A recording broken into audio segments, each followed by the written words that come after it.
Good morning, everyone. Good morning. Let me start by thanking the one and only Senator L. Louise Lucas, not my partner in crime, but my partner in progress.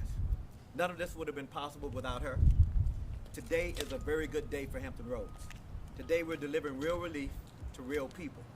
Over the past few years, Senator Lucas and I fought to secure $101 million in toll relief for Hampton Roads. And now because of our work over the past 2 years, we're seeing those results.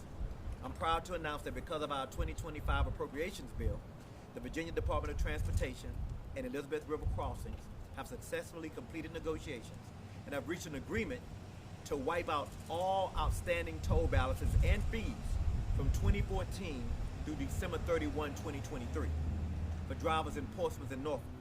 That's right, the toll debt is gone. People who had their registrations frozen through DMV, you're free now. You are free. Elizabeth River Crossings has officially begun the process of clearing those debts and removing DMV registration holds related to them. Starting now, folks will begin receiving emails and letters confirming their debt has been forgiven. An estimated 25,000 people in Norfolk and Portsmouth are getting relief today. That's 25,000 Virginians finally getting a clean slate.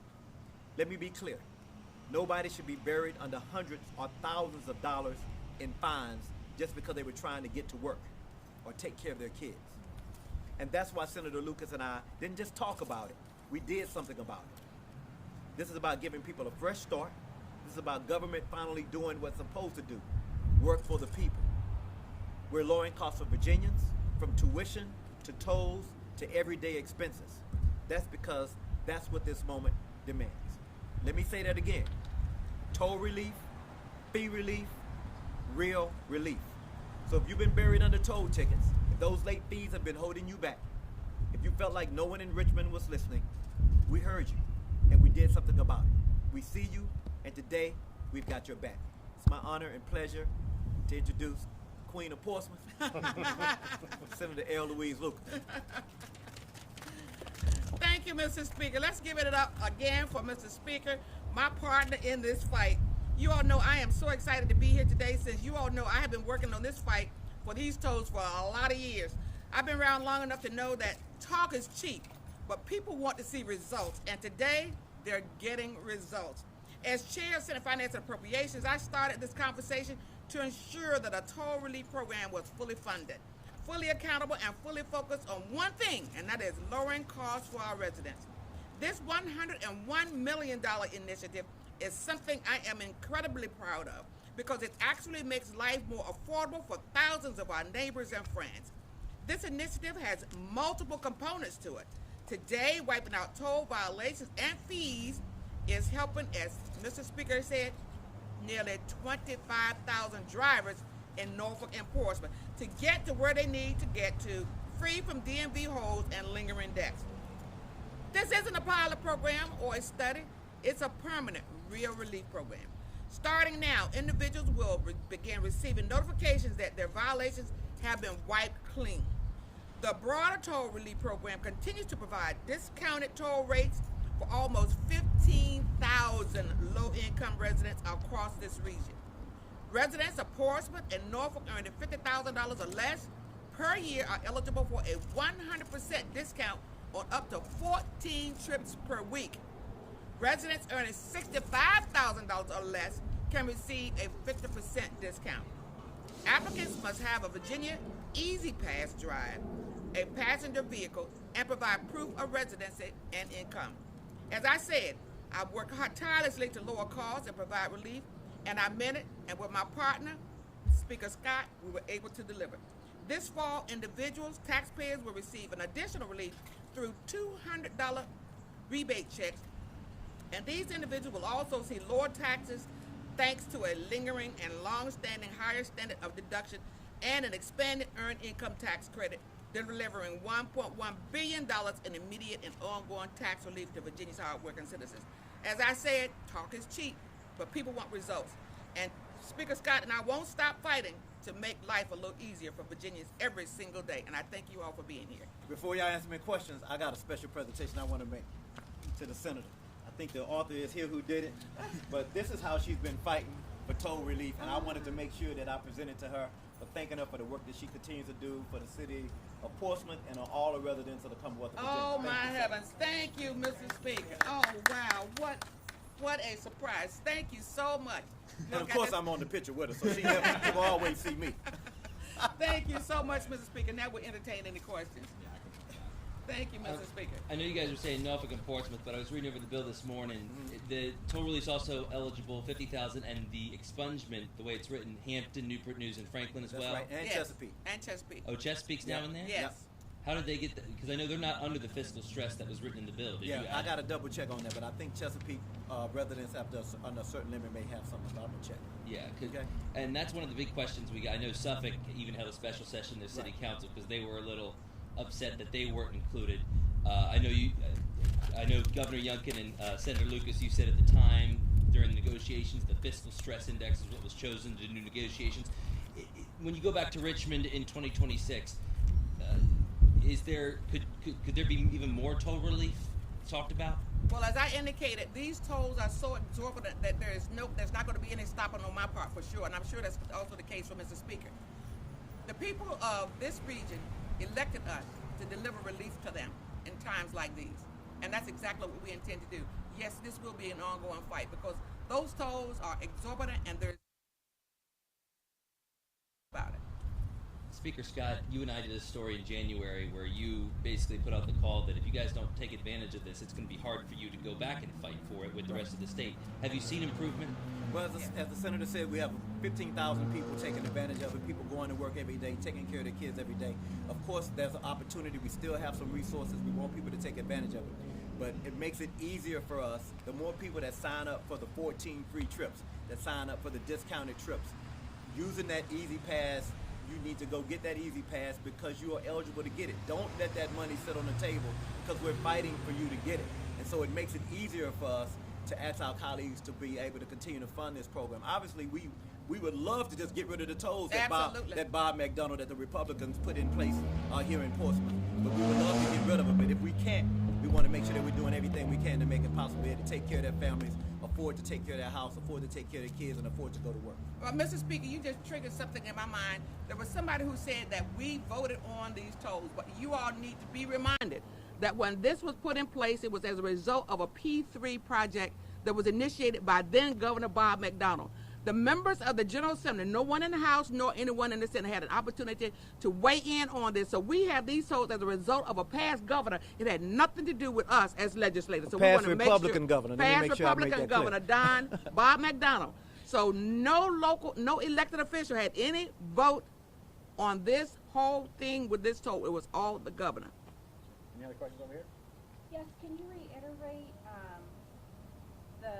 how far back in these violations went from? I think it was 2014. Let me double check. Yeah, It was 2014. Yeah, 2014. So there are people who right now who have not been able to get their DMV registration because they've not been able to pay the fines and fees that they had related to that.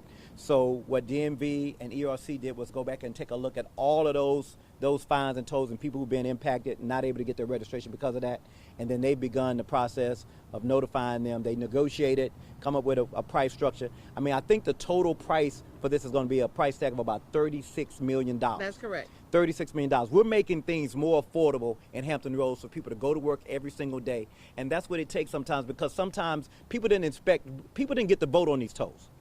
And so we have them now, and it's up to us as leaders to continue to address it. We have, since day one, since I've been elected working with Senator Lucas, we have been fighting back to do everything that we can to get this toll issue under control as best we can. It would be great if we could get rid of them all together, but because we can't, it was a contract that was signed by Bob McDonnell administration that we have to work with the parameters that we have, and what we've been able to do is negotiate with ERC to be able to help people get toll relief. And that's what we're proud of that, because we know these are going to help hard-working Virginians every single day to be able to afford, to be able to go to work, to be able to take care of their kids.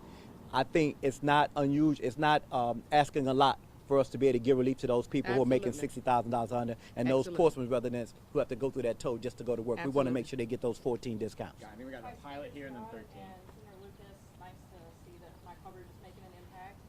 Was curious to know if you have any idea what the average amount is owed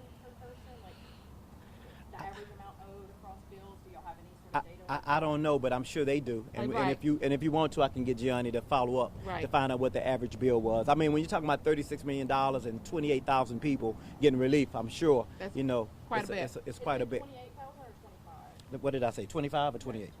25,000. Yeah, 25, my bad, 25,000. Is there any idea of what, like, have you heard of the highest bill or anything? I have not. Okay. I'm not. But we get calls constantly from people who are saying they cannot even go to work because they can't drive their vehicles because they're being held up by DMV. So this is going to free people up so that they can continue to go to work, pay their bills, take care of their families, as we would like to see them. And that 36 million is part of the 101 million? Yes. Yes, it is. Yes. It's going to be like 3 payments of 36 million. Thank you. We got 13. Good morning, everyone. My question for you guys is just to clarify a little bit. I know that eligible drivers will now qualify for no longer having DMV registration holds. Are those specifically eligible drivers that only have toll fee violations? Just kind of. Yeah, just those who, Just- we're clearing the balance for folks who have toll people yeah, violations. that's correct. So moving forward, they got to pay the tolls. That's right. This That's from 2024 to like 2013, 2014 to now. That's right. Those people who have past dues and fines that prevent them We're from trying getting to their clean this DMV slate. registration. Right. So if those drivers that have not paid their tolls, if they happen to have a poor driving record, will that still qualify them as being eligible to no longer have a registration hold? Their driving record has Has nothing to do with this. All right, I think that's all we got. And just for clarity, Can I get one question? Yeah, okay. For folks that see this story at home today and they see about the toll relief and the fee relief and they're like excited about that, how did you guys make this happen? Well, for one thing, I've been working on trying to get toll relief for the last 10 years. And I got a couple of other times that we got some relief, but it was at smaller amounts. And so this time, of course, being Chair, Senate Finance and Appropriation helps and goes a long way. And being speaker don't hurt. So with So us this- together, I Yes. think it was you know, with the House and the Senate being on the same page and understanding the impact it's having on this community, that the economic hardship that it's causing.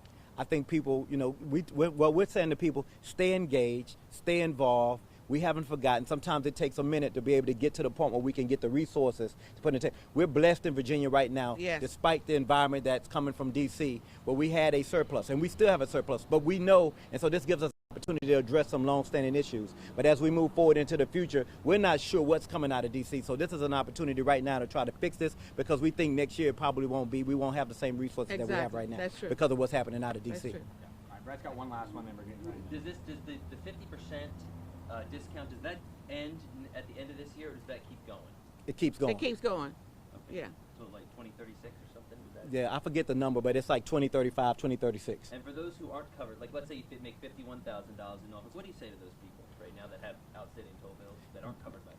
Brett, you're trying to ask a tough question. These are the folks that we're trying to make sure that we're addressing the people with the most need right now. This is what I we would love have to in help bill. people who are making over $100,000, but right now we want to help the people right now. That's the number that we've used that came from the government that says these are the families that need the most help, that are in the distress, that when they have to pay the tolls, it reduces their value to almost to where they're distressed, and that's why we want to help those people.